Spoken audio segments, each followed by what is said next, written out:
Hello everyone, कैसे हैं सारे बच्चे। स्वागत है आप सबका डाउटनेट क्लासेस में। बच्चों, आज की क्लास में हम लेकर आए हैं बहुत ही basic important concept, that is कुछ बेसिक्स ऑफ ऑर्गेनिक केमिस्ट्री, जिसके बेसिस पे आप क्वेश्चन सॉल्व कर सकते हैं। तो ये जो बेसिस है ये इतना ज्यादा बेसिक है क्योंकि इसके अलावा अगर आपको ये सारी चीजें नहीं पता है आप क्वेश्चन सॉल्व नहीं कर पाओगे। और ये जो बेसिक्स हैं ये कहीं भी नहीं गिवन होते हैं। अगर आपका ऑर्गेनिक शुरू होता है तो सभी लोग ऑर्गेनिक शुरू कर देते हैं, हमारे general organic chemistry that is IUPAC nomenclature से शुरू कर देते हैं, आइसोमेरिज्म से शुरू कर देते हैं और उसके बाद इलेक्ट्रॉनिक इफेक्ट और रिएक्शन मैकेनिज्म बताने लगते हैं। लेकिन कुछ बहुत ही बेसिक चीजें होती है जो हमें ऑलरेडी नहीं पता होती, जिनकी वजह से ना तो हमें IUPAC समझ में आता है ना हमें आइसोमेरिज्म समझ में आता है और पूरा GOC खराब हो जाता है हमारा। और पूरा ऑर्गेनिक केमिस्ट्री हमको ऐसा लगता है कि भाई ऑर्गेनिक केमिस्ट्री तो कोई बहुत ही बड़ी चीज है जो हमें कभी नहीं आ सकती जिंदगी में।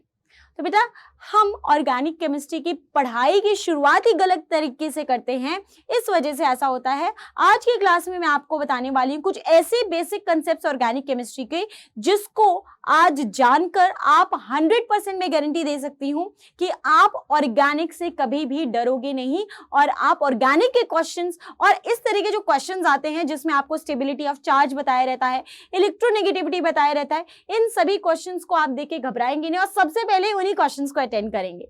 ठीक है, तो चलिए जल्दी से आ जाइए और हम आज की क्लास स्टार्ट करते हैं, बेसिक्स ऑफ ऑर्गेनिक केमिस्ट्री। तो बेटा, सबसे पहले हम देखेंगे कि चार स्पीशीज क्या होते हैं और उनकी स्टेबिलिटी क्या होती है। अब बेटा, मान लीजिए आपका कार्बन के ऊपर कोई भी चार्ज हो, पॉजिटिव या नेगेटिव, तो उस कार्बन को हम बोलेंगे कि चार्ज्ड कार्बन है। ठीक है, और उनकी स्टेबिलिटी अलग अलग तरीके से वैरी करती है। तो यहां पर अगर देखा जाए कि यहां पर एक बात लिखी हुई है बेटा, सबसे पहला पॉइंट अगर पढ़ो तो फॉर एनी चार्ज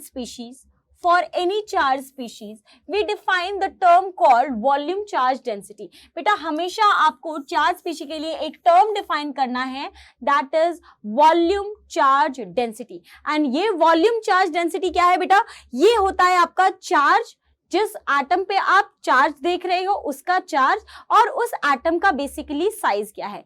जितना ज्यादा चार्ज होगा और जितना कम साइज होगा उतना ही ज्यादा वॉल्यूम चार्ज डेंसिटी होगा। तो सीधी बात यह है कि वॉल्यूम चार्ज डेंसिटी मतलब होता है चार्ज अपॉन साइज। तो यहां पर मैं एक बात बोल सकती हूं कि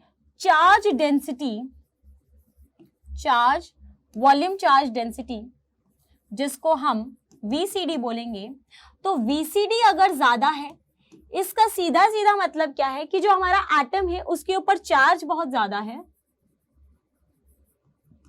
और उसका जो साइज है वो क्या है? कम है। ये डिनोमिनेटर जितना कम रहा, न्यूमरेटर जितना ज्यादा रहा, वॉल्यूम चार्ज डेंसिटी उतना ही ज्यादा रहेगा। तो ये बात हमें यहां से पता लगी। तो किसी भी चार्ज स्पीशी के लिए सबसे पहले हमें क्या डिफाइन करना है बेटा? उसकी वॉल्यूम चार्ज डेंसिटी। अब वॉल्यूम चार्ज डेंसिटी से हमें क्या पता लगेगा? अब देखो, जितना ज्यादा चार्ज होता है ना, चार्ज को हम दुख के रूप में देखते हैं। जब भी आपको ऑर्गेनिक केमिस्ट्री में चार्ज ज्यादा रहे, इसका मतलब क्या है? दुख उसके पास ज्यादा है। वॉल्यूम चार्ज डेंसिटी का ज्यादा होने का क्या मतलब हो जाएगा बेटा? चार्ज ज्यादा है तभी तो वॉल्यूम चार्ज डेंसिटी ज्यादा है। एज VCD इंक्रीजेस, जैसे जैसे वॉल्यूम चार्ज डेंसिटी बढ़ेगा बेटा, पोटेंशियल एनर्जी बढ़ेगा। क्यों? क्योंकि चार्ज बढ़ गया तो दुख बढ़ गया और दुख के बढ़ने की वजह से एनर्जी क्या हो जाएगी? बढ़ जाएगी। अगर एनर्जी घटती है तो स्टेबिलिटी बढ़ती है और अगर एनर्जी बढ़ती है तो स्टेबिलिटी घट जाती है। तो VCD के इंक्रीज होने से पोटेंशियल एनर्जी इंक्रीज होगा क्योंकि चार्ज के इंक्रीज होने की वजह से दुख बढ़ गया है और पोटेंशियल एनर्जी के इंक्रीज होने की वजह से स्टेबिलिटी डिक्रीज हो जाएगी। Stability decreases. तो हम यहां पे बोल सकते हैं कि जो स्टेबिलिटी है वो वॉल्यूम चार्ज डेंसिटी के इनवर्सली प्रोपोर्शनल है। कैसे? वॉल्यूम चार्ज डेंसिटी के इनवर्सली प्रोपोर्शनल है हमारी स्टेबिलिटी। तो सबसे पहले हमने ये देखा अभी तक इस पेज में कि वॉल्यूम चार्ज डेंसिटी क्या होती है। It is charge by size. Volume charge density का बढ़ने का मतलब चार्ज बढ़ गया, चार्ज बढ़ने का मतलब दुख बढ़ गया। दुख बढ़ने का मतलब पोटेंशियल एनर्जी बढ़ गई, और जब पोटेंशियल एनर्जी बढ़ जाएगी तो स्टेबिलिटी घट जाएगी। तो सीधा सीधा मतलब वीसीडी का स्टेबिलिटी से है। दैट इज, अगर स्टेबिलिटी बढ़ रही है तो उसके पास वीसीडी घटनी चाहिए, तभी स्टेबिलिटी बढ़ सकती है। मतलब इन दोनों में इनवर्स रिलेशन होगा। क्या इतनी चीज क्लियर है? यहां तक सभी को क्लियर है? चलिए बहुत बढ़िया। अब आगे बात करते हैं बेटा इलेक्ट्रोनेगेटिविटी की। What is electronegativity? काफी कंफ्यूजन होती है बच्चों को कि इलेक्ट्रोनेगेटिविटी आखिर क्या होता है। So electronegativity is the tendency of an element और on an atom to attract the bonded pair या फिर shared pair of electron towards itself. मान लीजिए हमारे पास क्या है, एक कोवलेंट बॉन्डेड कंपाउंड है AB, जिसमें A और B ने एक बॉन्ड बनाया है। अब एक बॉन्ड बना होगा बेटा दो इलेक्ट्रॉन की शेयरिंग की वजह से। अब यहाँ पे इन दोनों के बीच में ये जो बॉन्ड बना है ये बेसिकली दो इलेक्ट्रॉन के शेयरिंग से बना है। अब इनमें से किसकी टेंडेंसी ज्यादा है इस शेयर्ड पेयर ऑफ इलेक्ट्रॉन को अपनी तरफ खींचने की? इसी को इलेक्ट्रोनेगेटिविटी बोल देंगे। मान लीजिए मैंने बोल दिया लेट्स से कि electronegativity of B is greater than electronegativity of A। Electronegativity B की ज्यादा है A की इलेक्ट्रोनेगेटिविटी से, तो क्या होगा? तो हम यहां पर बोल सकते हैं कि भाई B की जो टेंडेंसी होगी इस शेयर्ड पेयर ऑफ इलेक्ट्रॉन को अपनी तरफ खींचने की ज्यादा होगी A से, और इसी टेंडेंसी को बोलते हैं हम इलेक्ट्रोनेगेटिविटी। क्या ये बात समझ में आ गई आपको कि electronegativity is basically the tendency to attract the shared pair of electron towards itself. The bonded pair of electrons towards itself is known as electronegativity. ठीक? अब देखिए the tendency of an element to hold its valence shell electrons, ऐसे भी बोला जा सकता है कि ये क्या है, अपने वैलेंस शेल इलेक्ट्रॉन्स को होल्ड करने की टेंडेंसी। अब ये जो B है ये क्या है, ताकतवर है, ये अपना इलेक्ट्रॉन कहीं जाने नहीं दे रहा। अपना इलेक्ट्रॉन तो इसके पास ही है, लेकिन ये एक्चुअली क्या करे बेटा, ये जो बॉन्डेड पेयर इलेक्ट्रॉन है, इस बॉन्डेड पेयर में इसके पास तो अपना इलेक्ट्रॉन है ही, ये A का भी इलेक्ट्रॉन अपनी तरफ खींचना चाहता है ना। तो शेयर्ड पेयर ऑफ इलेक्ट्रॉन जो A ने अपना इलेक्ट्रॉन शेयरिंग में डाल रखा था उसको अपनी तरफ खींचना चाहता है, क्योंकि ये ज्यादा इलेक्ट्रोनेगेटिव है। तो मैं ये भी बोल सकती हूँ कि इलेक्ट्रोनेगेटिविटी का मतलब होता है the tendency of an element to hold its valence shell electron. उसके वैलेंस शेल में जो इलेक्ट्रॉन है उसको होल्ड करके रखने की टेंडेंसी को भी हम इलेक्ट्रोनेगेटिविटी बोल सकते हैं, right. Next, it also represents the negative charge holding capacity of an element, कि कोई एलिमेंट कितना ज्यादा अपने ऊपर नेगेटिव चार्ज होल्ड करके रख सकता है, इसको भी बोल सकते हैं इलेक्ट्रोनेगेटिविटी। अगर कोई एलिमेंट अपने ऊपर नेगेटिव चार्ज होल्ड करके रख ही नहीं सकता है तो वो शेयर्ड पेयर ऑफ इलेक्ट्रॉन को अपनी तरफ कैसे खींचेगा, नहीं खींच सकता। मतलब जिन एलिमेंट्स की इलेक्ट्रोनेगेटिविटी ज्यादा होती है इनके पास ज्यादा अच्छी टेंडेंसी होती है अपने ऊपर नेगेटिव चार्ज को होल्ड करके रखने की। तो अभी तक मैंने इलेक्ट्रोनेगेटिविटी का 3 सेम बट डिफरेंट बातें बताई। पहली बात बताई कि electronegativity is the tendency of an atom और an element to attract the bonded pair of electrons towards itself. Bonded pair of electron को अपनी तरफ खींचने की टेंडेंसी को बोलेंगे। दूसरी मैंने बात बताई कि the tendency of element to hold its valence electron towards itself, ये अपनी वैलेंस इलेक्ट्रॉन को अपनी तरफ रहने देने की टेंडेंसी को भी इलेक्ट्रोनेगेटिविटी बोलते हैं। या फिर हम बोल सकते हैं कि नेगेटिव चार्ज के होल्ड करने की कैपेसिटी कितनी अच्छी है किसी भी एलिमेंट की, उसको भी हम इलेक्ट्रोनेगेटिविटी बोल सकते हैं। तो अब इसका साइज से, स्टेबिलिटी से और आपके नंबर ऑफ शेल से या नंबर ऑफ सबशेल से, कौन सा टाइप ऑफ सबशेल है, इससे कैसे डिपेंडेंट होता है इलेक्ट्रोनेगेटिविटी समझेंगे। अब मान लीजिए कोई एलिमेंट है उसका साइज है छोटा, फॉर एग्जांपल, ठीक है। तो यहां पर हमने दो चीजें देखी, ठीक है। इसको यहां पर ऐसे लिख देते हैं, हाईलाइट कर देती हूं ताकि आप जब भी रिवीजन करें तो ये पॉइंट्स आपके दिमाग में रहे। पहले मैंने क्या बोला बेटा, hold its valence shell electron, खुद के वैलेंस शेल इलेक्ट्रॉन को होल्ड करके रखने की टेंडेंसी। दूसरा, टू नेगेटिव चार्ज होल्ड करने की टेंडेंसी को भी बोलेंगे हम इलेक्ट्रोनेगेटिविटी। ठीक है, attract the bonded pair of electron towards itself, इसको भी इलेक्ट्रोनेगेटिविटी बोलेंगे। तो तीन तरह के हम इलेक्ट्रोनेगेटिविटी को तीन तरह से बता सकते हैं। अब मान लीजिए अगर मैं इलेक्ट्रोनेगेटिविटी और साइज में पूछूं, तो अगर कोई एलिमेंट है बेटा जिसका साइज छोटा है और एक कोई एलिमेंट है जिसका साइज बड़ा है, ठीक है, यहां पर आप देख सकते हैं, तो ये ए है और ये बी है मान लीजिए। अब यहां पर देखिए बेटा, ये इसके इलेक्ट्रॉन्स और इसके इलेक्ट्रॉन्स दोनों एक एक शेयरिंग करके बॉन्ड बनाए हुए हैं। This is your covalent bond, let's say this is a covalent bond. Actually में तो ये ओवरलैप से बनेंगे, लेकिन मैंने ऐसे दिखा दिया है, ठीक है। अब क्या होगा, ये ए जो है इसका न्यूक्लियस कहाँ है, इलेक्ट्रॉन के पास में है, और इसका जो न्यूक्लियस है ये इलेक्ट्रॉन से दूर है। बेटा पॉजिटिव चार्ज क्या करता है, नेगेटिव चार्ज को अट्रैक्ट करता है। अब ये शेयर्ड पेयर ऑफ इलेक्ट्रॉन मान लीजिए है, इसको ज्यादा अच्छे से कौन खींच सकता है, क्या ए खींच सकता है या बी खींच सकता है? बेटा बी का जो खींचेगा कौन, इलेक्ट्रॉन, इलेक्ट्रॉन तो खींचेगा नहीं आपस में, न्यूक्लियस ही तो है जो पॉजिटिवली चार्ज है, जो ऑपोजिटली चार्ज है, जो कि इलेक्ट्रॉन को अपनी तरफ खींच सकता है। बेटा इसका न्यूक्लियस है इतना दूर और इसका न्यूक्लियस है थोड़ा पास, तो आप यहाँ पर जाहिर सी बात है भाई कि जो इलेक्ट्रॉन खींचेगा वो ए द्वारा ज्यादा खींचेगा, क्योंकि इसका न्यूक्लियस कहाँ है, पास में है। तो जितना छोटा साइज होगा, इलेक्ट्रॉन को खींचने की टेंडेंसी अपनी तरफ, शेयर्ड पेयर ऑफ इलेक्ट्रॉन, फिर से बार बार बोल रही हूं, शेयर्ड पेयर ऑफ इलेक्ट्रॉन को खींचने की टेंडेंसी क्या रहेगी, ज्यादा रहेगी, ठीक है। तो इसीलिए यहां से मैं बोल सकती हूं, साइज डिफरेंस से बोल सकती हूं कि इधर 100% इलेक्ट्रोनेगेटिविटी किसका ज्यादा है, ए का ज्यादा है, किससे, बी से। Electronegativity of A is greater than electronegativity of B. क्यों? क्योंकि इसका साइज छोटा है, साइज छोटा है, इसका न्यूक्लियस पास है, न्यूक्लियस पास है तो इलेक्ट्रॉन को ज्यादा अच्छे से खींच सकता है। अब कैसे ये डिफाइन करते हैं हम इलेक्ट्रोनेगेटिविटी को, ऑन द बेसिस ऑफ हमारे सबशेल्स।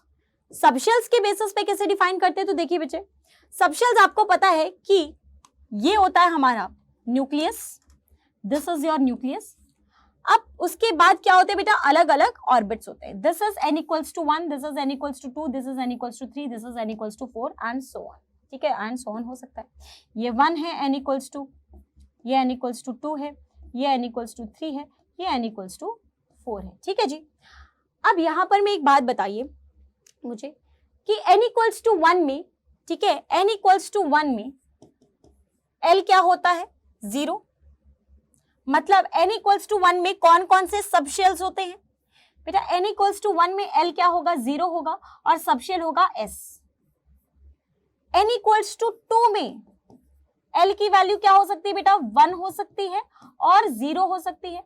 मतलब n इक्वल्स टू 2 में S सबशेल तो है ही, साथ ही साथ अब P सबशेल भी आ चुका है। मतलब P सबशेल देखा जाए, ठीक है, P सबशेल यहां पर नहीं था, यहां पर सिर्फ S सबशेल था, इधर को सिर्फ S सबशेल था, लेकिन यहां पर आपका S भी आ गया, P भी आ गया। सिमिलरली यहां पर S, P, D सभी आ गए और यहां पर S, P, D and F सभी आ गए। अच्छा मुझे एक बात बताइए, इलेक्ट्रॉन के पाए जाने की संभावना न्यूक्लियस के आसपास ज्यादा होती है, न्यूक्लियस में नहीं बोल रही हूँ, न्यूक्लियस के आसपास ज्यादा होती है या न्यूक्लियस से बहुत दूर ज्यादा होती है? जाहिर सी बात है बेटा, इलेक्ट्रॉन के पाए जाने की संभावना न्यूक्लियस के पास में ज्यादा रहती है, ठीक है। आप न्यूक्लियस से इनफाइनाइट डिस्टेंस पे चले जाएंगे तो इलेक्ट्रॉन मिलने की प्रोबेबिलिटी 0 तो नहीं होगी, लेकिन हाँ बहुत कम हो जाएगी। तो जितना ज्यादा आप न्यूक्लियस के पास रहेंगे, इलेक्ट्रॉन के पाए जाने की संभावना उतनी ज्यादा रहेगी। तो कह सकते हैं कि एस सबशेल में इलेक्ट्रॉन की पाए जाने की संभावना सबसे ज्यादा होगी। तो इसीलिए जब इलेक्ट्रॉन के पाए जाने की संभावना उसमें ज्यादा है, तो भाई tendency to hold the its valence electron भी ज्यादा होगी, या फिर मैं कह सकती हूं कि नेगेटिव चार्ज होल्डिंग कैपेसिटी भी ज्यादा होनी चाहिए। तो इलेक्ट्रोनेगेटिविटी अगर मैं SPDF में बोलूं तो S की इलेक्ट्रोनेगेटिविटी सबसे ज्यादा होगी, फिर P की, फिर D की और फिर F की, ठीक है। तो ये हो गई हमारे इलेक्ट्रोनेगेटिविटी का ट्रेंड हो गया। ये इलेक्ट्रोनेगेटिविटी आप कैसे देखेंगे यहाँ पे, ये बात होगी, ठीक है, यहाँ तक क्लियर है। चलिए अब आगे बढ़ते हैं और बात करते हैं कि इलेक्ट्रोनेगेटिविटी से हम हाइब्रिडाइजेशन से इलेक्ट्रोनेगेटिविटी कैसे पता करेंगे। तो यहाँ पर देखिए, कार्बन जो होता है बेटा वो 3 तरह के हाइब्रिडाइजेशन दिखा सकता है। जब कार्बन का एक s और तीनों p ऑर्बिटल्स क्या कर जाए, हाइब्रिड हो जाए, हाइब्रिडाइज हो जाए, तब बनेगा sp3 हाइब्रिडाइजेशन। जब कार्बन का एक s ऑर्बिटल और दो p ऑर्बिटल हाइब्रिडाइज हो जाए तो बनेगा sp2 हाइब्रिडाइज ऑर्बिटल, और जब कार्बन का एक s ऑर्बिटल और एक p ऑर्बिटल हाइब्रिडाइज हो जाए तो बनेगा sp hybridization. Is that clear? तो कार्बन 3 हाइब्रिडाइजेशन में एग्जिस्ट कर सकता है, ठीक है। अब इन तीनों हाइब्रिडाइजेशन में एक है बेटा sp, एक है sp2 और एक है sp3। अब बेटा यहां पर देखिए, अब मैं आपको परसेंट s कैरेक्टर के बारे में बताने वाली हूं। Percent s character. अब बेटा sp कैसे बना, एक s, sp कैसे बना, एक s और एक p जब हाइब्रिडाइज हो गए तो sp बना लिए। बेटा sp में कितना s कैरेक्टर है, s का कितना पार्ट है, तो एक s का पार्ट है, और टोटल पार्ट कितना है, एक s एक p, मतलब दो पार्ट है। तो कितना हो गया बेटा 1/2 × 100, कितना परसेंटेज हो गया इसका, 50%। सिमिलरली अगर मैं यहां से परसेंट p कैरेक्टर बोलूं तो बाकी बचा हुआ 100 माइनस कर देंगे, वो हो जाएगा परसेंट p कैरेक्टर, ठीक है। तो ऐसे नहीं हो सकता कि सिर्फ परसेंट s कैरेक्टर निकाला जा सकता है, परसेंट p कैरेक्टर भी निकालिए, आपकी मर्जी है, लेकिन परसेंट s कैरेक्टर से ज्यादा अच्छे से कंफर्म हो जाता है। परसेंट s कैरेक्टर ये क्या है बेटा 50%। sp2 हाइब्रिडाइजेशन की बात करें तो sp2 में एक s और दो p है, कितना है, एक s है और दो p मिले तो बना हमारा हाइब्रिडाइजेशन होने के बाद sp2। मतलब टोटल कितने ऑर्बिटल्स हो गए, एक s और तीन p, दो p मिला के 3 ऑर्बिटल्स बनेंगे, 3 हाइब्रिडाइज्ड ऑर्बिटल बनेंगे, जिसमें से s कितना है, एक है, तो 1/3 × 100 कितना हो जाएगा बेटा 33%, 33.33%, राइट। और अगर मैं sp3 ऑर्बिटल की बात करूं, sp3 ऑर्बिटल, तो sp3 कैसे बना, एक s और 3 p मिलके बना, तो s कितना था, एक था, टोटल कितना हुआ 3 p और एक s 4, तो क्या हो जाएगा बेटा इसमें हमारा 1/4 × 100 मतलब 25%, इसमें बेटा 66.67% हो जाएगा p और इसमें 75% हो जाएगा p।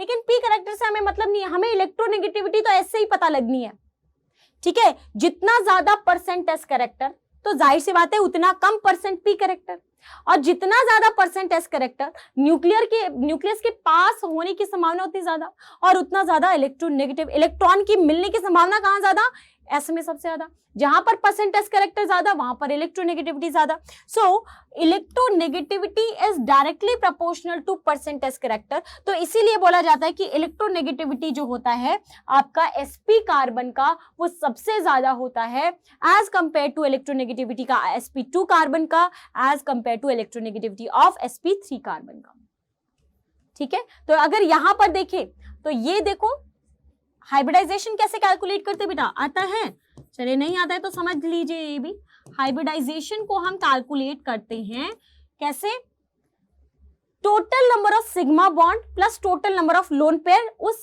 पर्टिकुलर एटम के ऊपर, number of sigma bond plus number of lone pair add कर देंगे, ठीक है। Number of sigma bond and number of lone pair को हम ऐड कर देंगे, आ जाएगा। नाउ अब यहां पर देखिए बेटा ये कितने सिग्मा बॉन्ड बना रहा है, अब मैं सारे कार्बन का यहाँ पर हाइब्रिडाइजेशन निकाल रही हूँ। ये बना रहा है बेटा एक सिग्मा बॉन्ड, ये एक सिग्मा बॉन्ड, ये तो इस वाले कार्बन का हाइब्रिडाइजेशन क्या हो जाएगा sp। सिमिलरली ये वाला कार्बन एक सिग्मा बॉन्ड, ये एक सिग्मा बॉन्ड, ये तो इसका भी हाइब्रिडाइजेशन क्या हो जाएगा sp। अब जब इसको देखा जाए तो ये बना रहा है और एक हाइड्रोजन के साथ बना रहा है और एक इसके साथ बना रहा है, तो इसका क्या हो जाएगा बेटा 3 सिग्मा बॉन्ड बना रहा है, एक ये सिग्मा बॉन्ड, एक हाइड्रोजन के साथ और एक ये सिग्मा बॉन्ड, 3 सिग्मा बॉन्ड, तो sp2 हाइब्रिडाइजेशन। और इसको देखें तो एक सिग्मा बॉन्ड ये वाला कार्बन यहाँ पर बना रहा है और 2 हाइड्रोजन के साथ, तो ये भी 3 सिग्मा बॉन्ड बना रहे हैं, ये भी sp2, ठीक है। So the molecule can become partially polar because of the difference in hybridisation.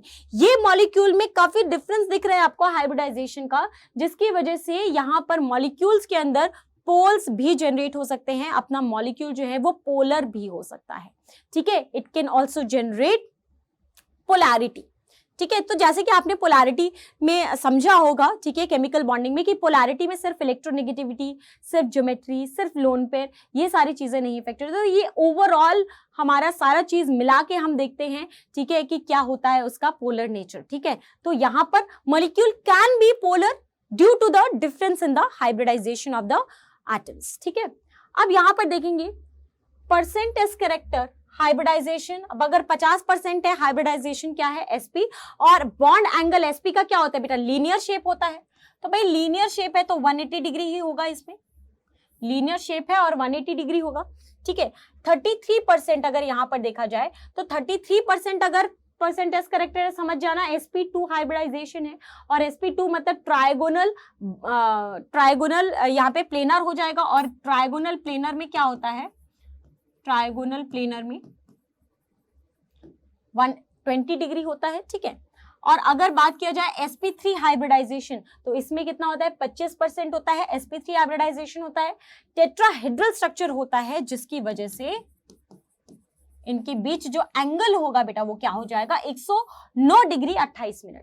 तो आप ये भी बता सकते हैं हाइब्रिडाइजेशन से कि इनके बीच में परसेंटेज कैरेक्टर तो बता ही सकते हैं, साथ ही साथ इनका आप बॉन्ड एंगल बता सकते हैं, और बता सकते हैं आप इनका स्ट्रक्चर। ठीक है, इनकी ज्योमेट्री। नाउ बॉन्ड एंगल देखो, बॉन्ड एंगल जैसे जैसे घट रहा है, बॉन्ड एंगल जैसे जैसे घट रहा है, आपका परसेंटेज कैरेक्टर बढ़ते जा रहा है। So bond angle percentage character घटते जा रहा है। ठीक है, क्योंकि ये 50 से ये 25% हो गया। ठीक है, बॉन्ड एंगल बढ़ रहा है तो परसेंटेज कैरेक्टर भी बढ़ रहा है, और इलेक्ट्रोनेगेटिविटी भी बढ़ रही है। तो ये सब क्या है, आपस में इंटर रिलेटेड है। तो कोई भी आपसे पूछे कि इनके बीच में इलेक्ट्रोनेगेटिविटी का क्या ऑर्डर रहेगा, तो आप बॉन्ड एंगल से निकाल सकते हैं, बॉन्ड एंगल से निकाल सकते हैं। अभी इसके ऊपर बेस्ड हम बहुत मजेदार क्वेश्चन करने वाले हैं बेटा, सारी बस चीजें समझते रहो, कंसेप्ट बता रही हूँ, अभी क्वेश्चन भी करेंगे हम।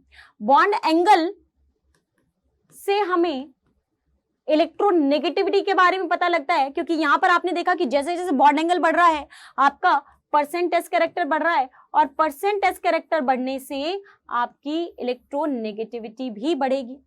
Positive charge on an electronegative atom makes it more electronegative. किसी भी इलेक्ट्रोनेगेटिव एटम पे अगर आप पॉजिटिव चार्ज बढ़ा देंगे, पॉजिटिव चार्ज कर देंगे, तो वो और भी ज्यादा इलेक्ट्रोनेगेटिव हो जाएगा, उसको और भी ज्यादा टेंडेंसी हो जाएगी इलेक्ट्रॉन को अपनी तरफ अट्रैक्ट करने की, क्योंकि पॉजिटिव चार्ज का मतलब क्या बेटा, कमी। अगर पॉजिटिव चार्ज को आपने ऑलरेडी वो इलेक्ट्रोनेगेटिव था, आपने उसको कमी दे दी, तो वो और भी ज्यादा इलेक्ट्रोनेगेटिव हो जाएगा। ठीक है, मतलब और भी ज्यादा अनस्टेबल हो जाएगा, इलेक्ट्रोनेगेटिव ज्यादा हो गया तो अब वो कहीं से भी अपनी शेयर्ड पेयर ऑफ इलेक्ट्रॉन को खींचना चाहेगा। ठीक है, चलिए अब यहां पर देख सकते हैं कि अगर मैं एंगुलर स्ट्रेन की बात करूं, साइक्लिक कंपाउंड्स हैं, तो एंगुलर स्ट्रेन की अगर बात किया जाए तो यहां पर देखो इनके बीच में एंगल कितना है बच्चे, 60 डिग्री लगभग। ये एंगल है आपका 90 डिग्री। ये एंगल कितना है, इसको 360/5 कर देंगे, कितना हो जाएगा, 72 डिग्री। और यहां पर क्या कर देंगे, 360/6, अगेन 360/6, 60 डिग्री हो जाएगा यहां पे। ठीक है, चलिए तो अब देख सकते हैं बेटा आप लोग यहां पर कि जैसे जैसे आपका बॉन्ड एंगल, अगर मैं बोलूं बॉन्ड एंगल की बात करूं, ठीक है, तो ये है पहला वाला, ये है दूसरा वाला, ये है तीसरा, ठीक है, और ये है चौथा, ऐसे बात कर लेते हैं। अगर यहां पर बात करें तो अगर मैं बॉन्ड एंगल की बात करूं तो पहले में बॉन्ड एंगल सबसे ज्यादा है, फिर दूसरा, फिर तीसरा, फिर चौथा। तो अगर मैं इलेक्ट्रोनेगेटिविटी की बात करूं तो इनके जो कार्बन होंगे वो सबसे ज्यादा इलेक्ट्रोनेगेटिव होंगे एज कंपेयर टू इनके कार्बन, एज कंपेयर टू इनके कार्बन। तो इलेक्ट्रोनेगेटिविटी पहले वाले में ज्यादा होगी, दूसरे वाले में, उसके बाद फिर उसके बाद तीसरे वाले में, उसके बाद चौथे वाले में। तो ये हो गया आपका इलेक्ट्रोनेगेटिविटी का ट्रेंड, क्योंकि बॉन्ड एंगल के बढ़ने से परसेंटेज कैरेक्टर बढ़ता है और परसेंटेज कैरेक्टर के बढ़ने से इलेक्ट्रोनेगेटिविटी बढ़ती है। अब अगर मैं इस पे पॉजिटिव चार्ज लगा दूं तो ये और भी ज्यादा क्या हो जाएगा, ये और भी ज्यादा क्या हो जाएगा, इलेक्ट्रोनेगेटिव हो जाएगा। और अगर इस पे नेगेटिव चार्ज लगाऊं तो ये कम इलेक्ट्रोनेगेटिव होगा, मतलब स्टेबल होगा। इतनी बात समझ में आती है?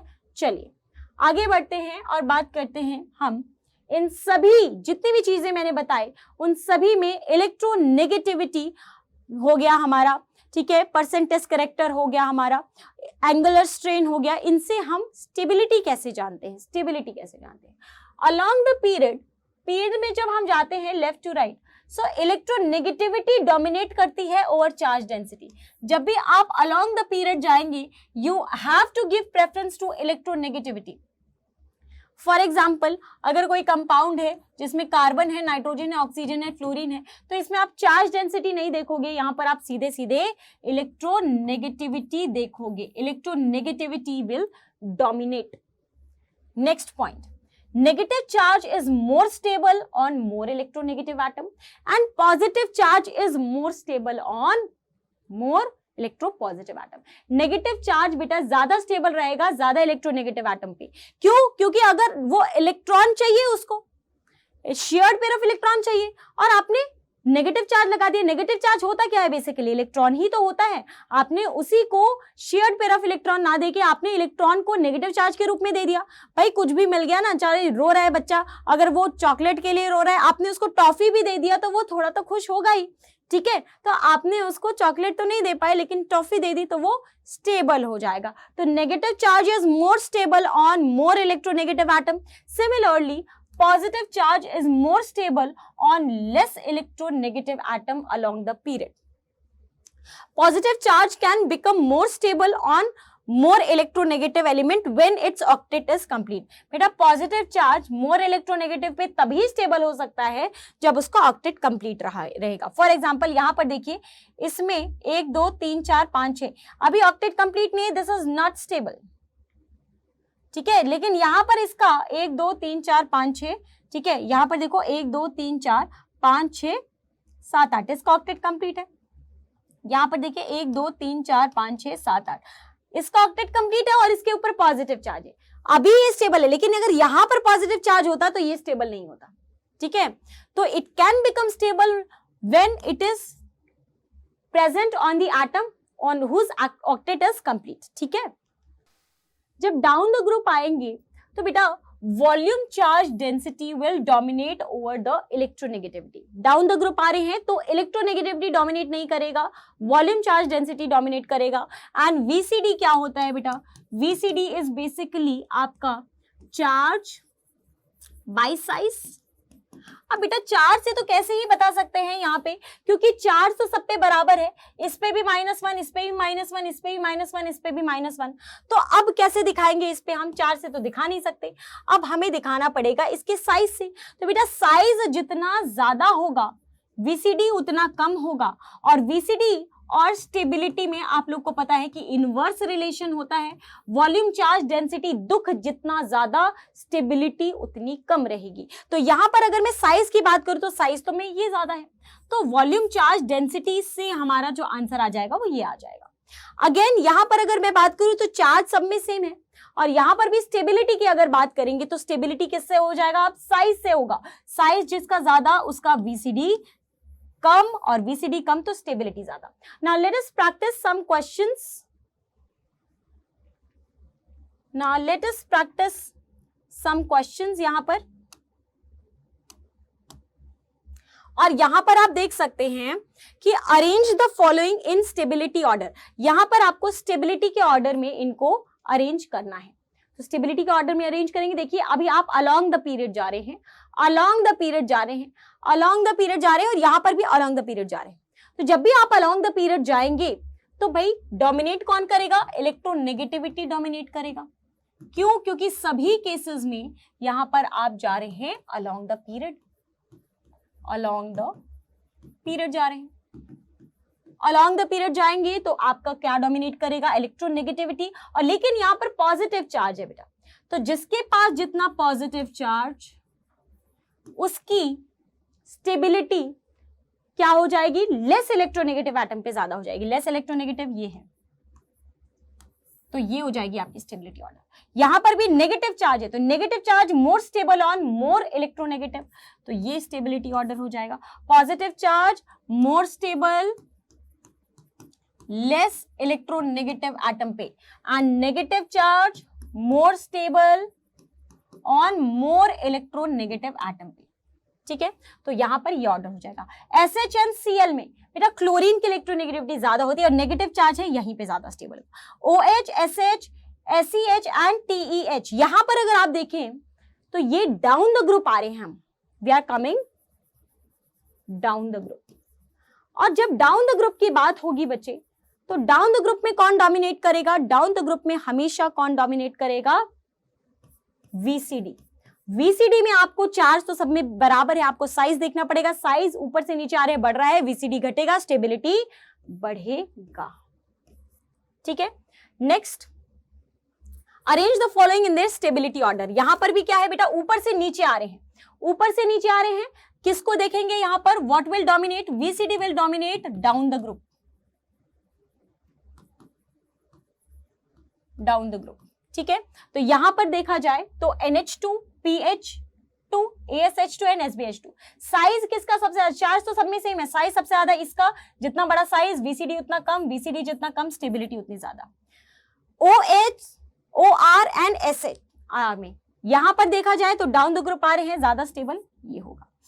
CCH2 ये और ये, अगर यहां पर देखा जाए तो ये जो है आपका कार्बोकेटायन, ये फिलहाल क्या है? ये sp क्या है? 2 हाइब्रिडाइज्ड। ठीक है, तो कार्बोकेटायन का हाइब्रिडाइजेशन क्या है? यहां पर sp2, और ये क्या है? ये वाला कार्बन आपका sp3 है। ठीक है, और ये आपका, तो जितना ज्यादा आपका बेसिकली ये आपका sp2 और ये है sp, मोर इलेक्ट्रोनेगेटिव एटम पे पॉजिटिव चार्ज क्या हो जाएगा बेटा? अनस्टेबल हो जाएगा। तो ये क्या हो जाएगा यहाँ पे? स्टेबिलिटी ऑर्डर, ये हो जाएगी स्टेबिलिटी ऑर्डर। यहां पर देखा जाए तो यहां पर कार्बोकेटाइन है, और जितना ज्यादा आपका नेगेटिव इलेक्ट्रोनेगेटिव कैरेक्टर उतनी ज्यादा स्टेबिलिटी, क्योंकि नेगेटिव चार्ज है यहाँ पे। ठीक है, अब यहां पर देखा जाए arrange the following in order of their stability order. अब स्टेबिलिटी ऑर्डर की बात करें बेटा, यहां पर देखिए आपका एंगुलर स्ट्रेन आप देख सकते हो, एंगुलर स्ट्रेन जो है यहां पर नेगेटिव चार्ज है, और इसका हाइब्रिडाइज, इसका क्या है बेटा? 60 degree, 90 degree, 72 degree, 60 degree. Angular strain जैसे जैसे बढ़ता जाएगा, ठीक है, आपकी इलेक्ट्रोनेगेटिविटी क्या होती जाती है? बढ़ती जाती है।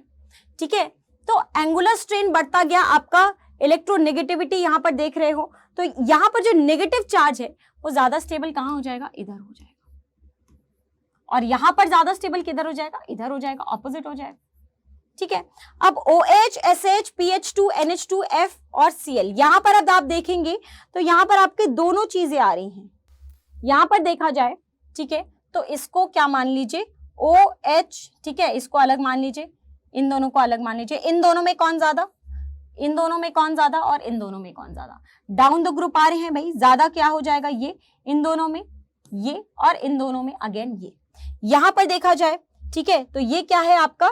कार्बन, और ये है nitrogen. Negative charge more stable on more electronegative, क्योंकि यहां पर अलोंग द पीरियड जा रहे हैं। ठीक है बेटा, अब यहां पर आपको एसिडिक ऑर्डर के स्ट्रेंथ में इसको अरेंज करना है बेटा, ये आपका होमवर्क का क्वेश्चन है। इन सभी क्वेश्चंस को आप सॉल्व करेंगे और मुझे कमेंट सेक्शन में बताएंगे कि क्या हो जाएगा इन सब के एसिडिक स्ट्रेंथ का ऑर्डर। करना सिर्फ इतना है, एसिडिक स्ट्रेंथ के लिए आप इन सब में से एक एक हाइड्रोजन निकाल दें और इनको बना दें कार्बोकेटाइन या नेगेटिव आयन बना दें, और नेगेटिव आयन की स्टेबिलिटी देख लें। जितना ज्यादा स्टेबिलिटी नेगेटिव चार्ज का हाइड्रोजन निकलने के बाद, उतना ज्यादा एसिडिक स्ट्रेंथ।